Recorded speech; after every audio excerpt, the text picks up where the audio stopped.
October in West Jakarta brings heavy rain almost every night. The streets take on the smell of wet concrete, gasoline, and cigarette smoke. Daniel Reyes, a 27-year-old American travel vlogger, rented a cheap colonial house as a base for filming local folklore. The architecture was old, the rent was suspiciously low, and locals actively avoided walking down his street after sunset. It started with a sound. Not footsteps or floorboards settling, but a slow, wet dragging noise outside his bedroom door. And it happened every single night at exactly 3:13 a.m. The long scrape of cloth on the floor would inevitably be followed by a heavy, rhythmic sound. Thump, thump, thump, like a massive weight hopping slowly down the dark hallway. When Daniel opened his door to investigate after the sun came up, the hallway was always empty, but near the bathroom, he found a pool of muddy water and a distinct set of footprints. The marks weren't normal steps. They showed 2 feet pressed tightly together as if the intruder jumped. Daniel treated the anomaly as content. He bought hallway cameras and decided to document the haunting for his vlog. By engaging with the phenomenon as a professional curiosity, he unknowingly leaned into the local lore, treating a physical threat like a puzzle to be solved. When Daniel finally showed his landlord the photos of the muddy prints and mentioned the hopping sound, the old man froze. He refused to answer. Instead, he shoved a small black pouch into Daniel's hands to keep near the bed. The pouch contained cloves and salt, traditional elements used across Southeast Asia to purify a room and absorb negative energy. When pressed, the landlord whispered that the property was built right beside an old Muslim burial ground. Then he gave the entity a name, a pocong. By documenting the legend, Daniel moved past idle curiosity. In Indonesian tradition, focusing on the pocong acts as a recognition of the spirit, turning it from a distant myth into an active, localized threat that responds to being noticed. To understand exactly what Daniel was dealing with, we have to look at how the dead are traditionally laid to rest in this region. According to strict Islamic burial customs, the deceased is wrapped tightly in a plain white fabric known as a shroud.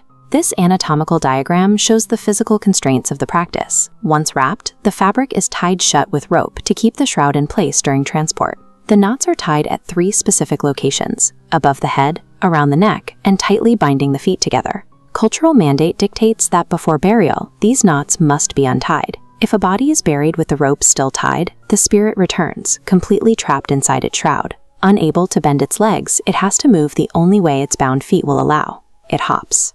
The pocong is the physical manifestation of a soul denied peace.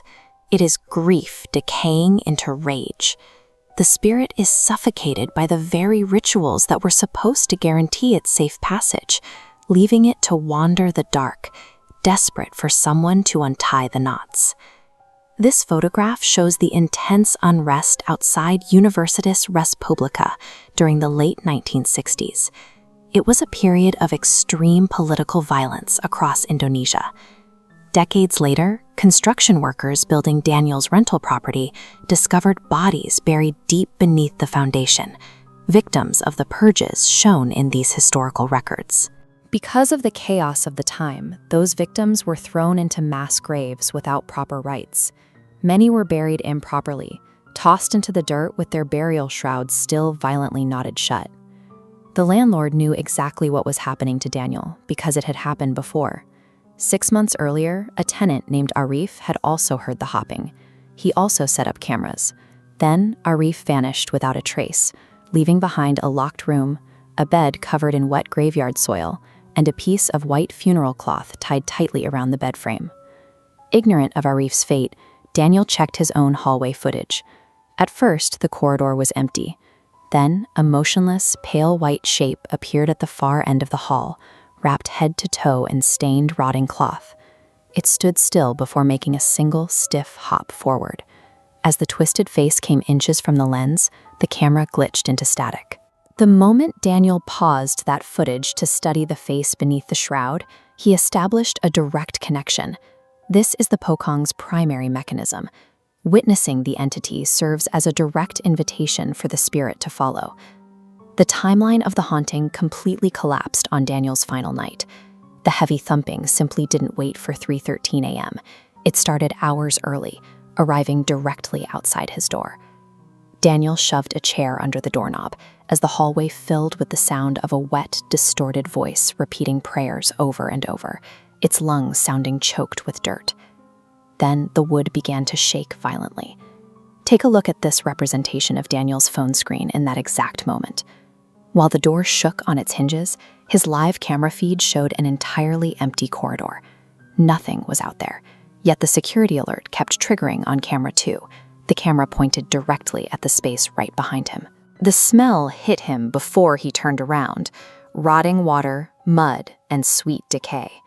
Daniel threw a lamp, exploding the bulb and plunging the room into darkness. The impossible thumping didn't come from the floor. The bound figure was jerking upside down across the ceiling, staring directly at him. The chair against the doorknob was a physical solution to a spiritual intrusion. Just as RF vanished from a locked room, Daniel discovered that walls cannot block an entity that travels through the attention of its victim.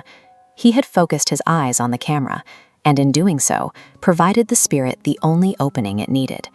3 days later, police recovered the final fragmented clip from Daniel's destroyed camera. In the pitch black of the bedroom, a tall figure stands silently behind him. The heavily stained cloth around its jaw visibly loosens, revealing a pale gray mouth. Through the static, a wet voice manages to whisper 2 words: "Untie me."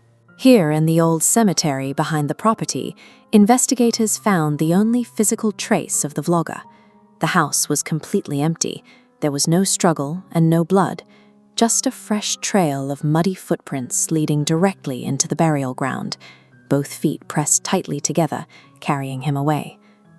Locals in West Jakarta hold on to a very specific piece of advice. If you wake up at night and hear the heavy, rhythmic sound of something hopping outside your door, stay in bed. Do not open the door.